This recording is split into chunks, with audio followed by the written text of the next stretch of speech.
Class, how are you? Good. Nice to meet you again in English class. Selamat pagi anak-anak semua. Apa kabar kalian? Ya, semoga kita masih tetap diberi kesehatan maupun kekuatan untuk mengikuti pelajaran kita hari ini. Adapun topik yang akan kita bahas hari ini adalah tentang invitation. Apa itu invitation? Invitation itu adalah undangan. Jadi pernahkah kamu menerima sebuah undangan? Oke, apakah tujuan undangan yang kamu terima? Pada dasarnya, undangan yang kita terima itu tujuannya adalah meminta kita untuk menghadiri suatu acara tertentu. Jadi sebelum kita memasuki materi pokok kita hari ini, ada baiknya kita mengetahui dulu apakah tujuan pembelajaran kita untuk topik kita hari ini.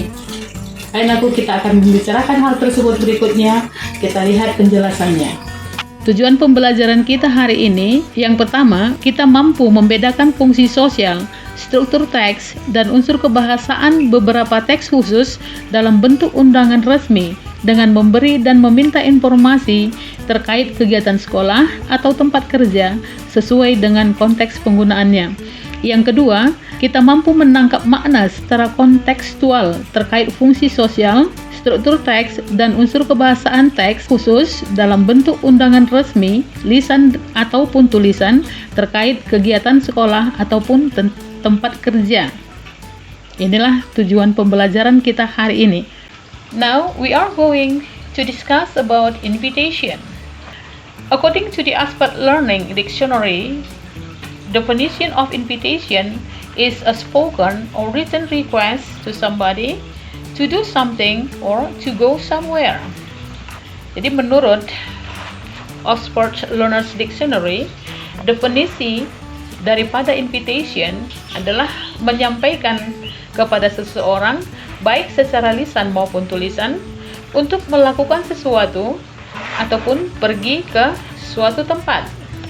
There are two types of invitation.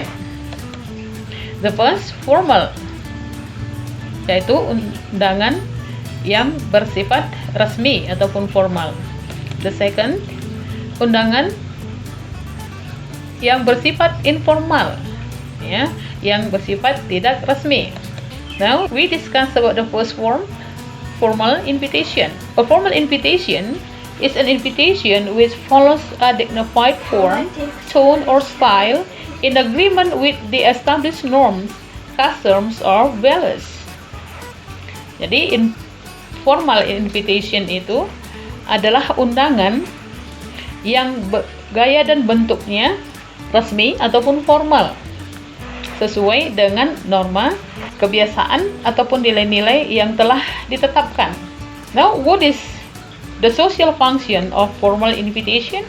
The social function of invitation is inviting people to formal and social events.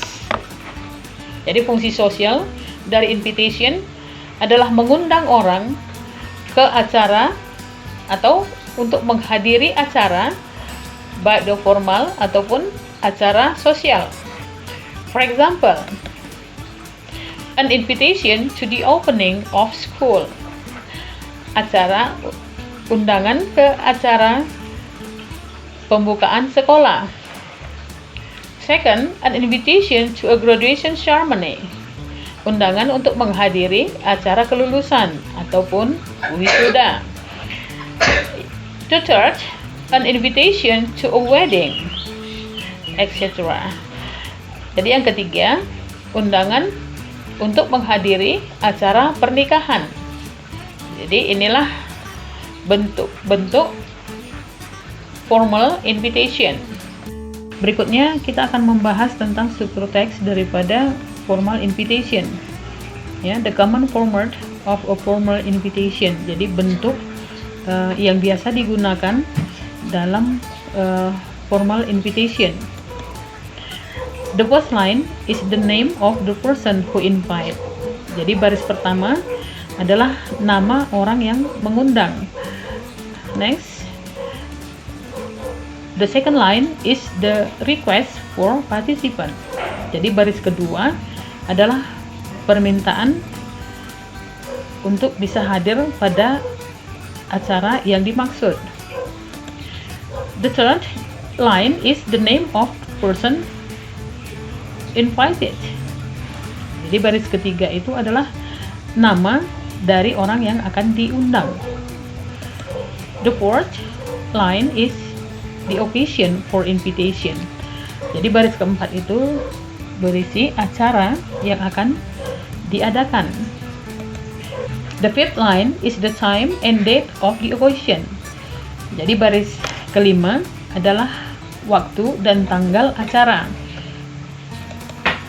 Next, the sixth line is place of the occasion. Jadi baris keenam itu adalah tempat acara. And the last line is the request for reply. Jadi baris terakhir itu biasanya berisi permintaan agar yang diundang itu memberikan jawaban apakah bisa hadir atau tidak.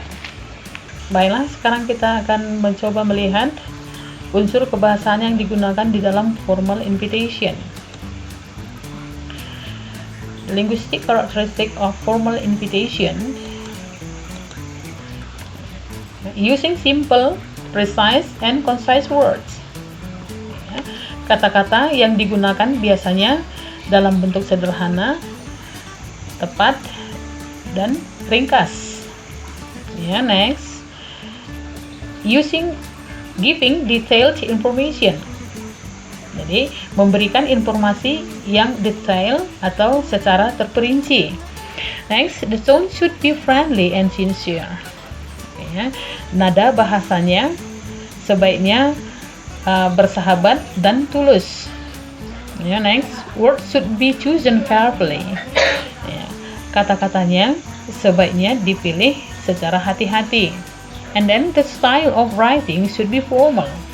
Jadi bentuk daripada tulisannya sebaiknya dibuat secara formal. Baiklah anak ibu, di sini kita akan melihat contoh dari surat undangan formal. The example of formal invitation. Coba kita lihat baris pertama. Baris pertama adalah nama orang yang mengundang. Dalam hal ini boleh personal, boleh secara institusional. Di sini secara institusi ya. The board of directors of the foundation, educational foundation. Next line biasanya baris berikutnya adalah request for invitation. Di sini adalah request, the pleasure of. Next line, the name of the person who invited. Mr. and Mrs. Rahmat Riyadi. Jadi Bapak dan Ibu Rahmat Riyadi. Next line atau line berikutnya, ini acara apa yang akan diadakan? At the charity dinner on. Dalam ini makan malam dalam acara amal. Berikutnya adalah time, waktu pelaksanaan acara tersebut.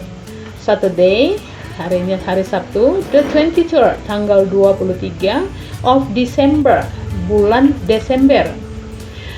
And then place, at the Sultan Hotel Ballroom. At the Sultan Hotel Ballroom, di Balai Room Hotel Sultan. Ini place berarti tempatnya di mana. Jadi jelas di sini secara keseluruhan bahwa siapa yang mengundang, harapan atau permintaan dari yang mengundang, kemudian kepada siapa, untuk acara apa, waktunya kapan, dan tempatnya di mana. Kemudian berikut bisa kamu lihat di sini adalah RSVP. Ini adalah singkatan dalam bahasa Prancis, singkatan dari Répondez s'il vous plaît.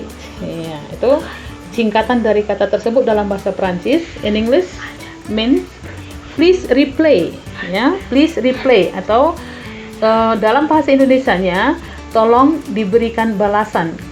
Balasan ini biasanya berupa bisa atau tidaknya yang diundang itu hadir pada acara tersebut. Dan di sini ada nama Edo. Di sini adalah alamat yang dituju ketika mengirimkan balasan. dan di sini disertai dengan nomor handphonenya. Kemudian boleh juga dibalas melalui email. Ini nama email dari si Edo. Kemudian di sini ada catatan kecil, ya. Ada catatan tulis dress code. Berarti ada anjuran pakaian itu digunakan adalah pakaian batik. Jadi inilah dari contoh satu formal invitation. Baiklah anakku, sekianlah penjelasan untuk materi kita pada hari ini. Untuk selanjutnya kita akan melanjutkan di grup WA kelas kita. Terima kasih, thank you very much for your attention.